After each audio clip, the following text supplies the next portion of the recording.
Pouvez-vous vous imaginer voyageant sur les océans et vivant chaque jour une nouvelle aventure? Tel était le rêve de Joseph Bates. Il n'y avait pas d'avion à l'époque, mais il grandit en observant depuis la fenêtre de sa maison les baleiniers sortant du port et y rentrant. Pendant qu'il grandissait à New Bedford, Massachusetts, l'esprit du jeune garçon voyageait avec ses bateaux.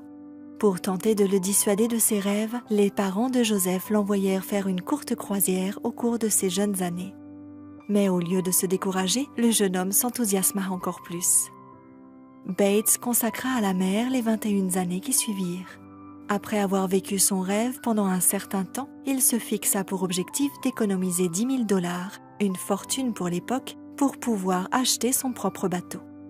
Il réussit enfin à acheter son bateau. Cependant, le bateau des Bates était différent des autres. Alcool et tabac y étaient interdits, ainsi que les grossièretés. Au cours d'un de ses voyages, il découvrit dans ses bagages une Bible que son épouse y avait placée. En la lisant, son cœur fut touché par l'amour de Jésus. Il ne lui fallut pas longtemps pour découvrir le sabbat. Il chercha alors à rencontrer des adventistes observateurs du sabbat pour étudier cette nouvelle vérité. Plus tard, en août 1846, Bates publia un livre de 48 pages présentant les exigences du 4e commandement. Après avoir pris sa retraite, Bates investit son énergie et sa fortune à prêcher le proche avènement de Jésus et le sabbat biblique. Il devint un pilier de l'Église adventiste du 7e jour et laissa un héritage qui dépassait de loin sa fortune. Il consacra le reste de sa vie à la cause de Dieu.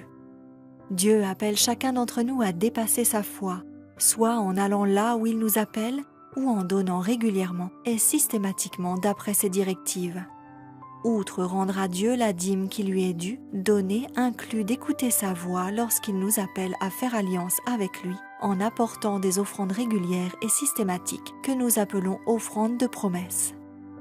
Les promesses de Dieu suivent toujours ceux qui le craignent et le mettent à la première place. Faites-vous donc à vous-même ce défi. Demandez à Dieu, quel pourcentage de mes revenus désires-tu que je donne régulièrement comme offrande de promesses? Puis écoutez sa réponse. Mettre vos désirs à la dernière place et dire oui à Dieu est la seule manière de dépasser votre foi et de mettre Dieu à la première place.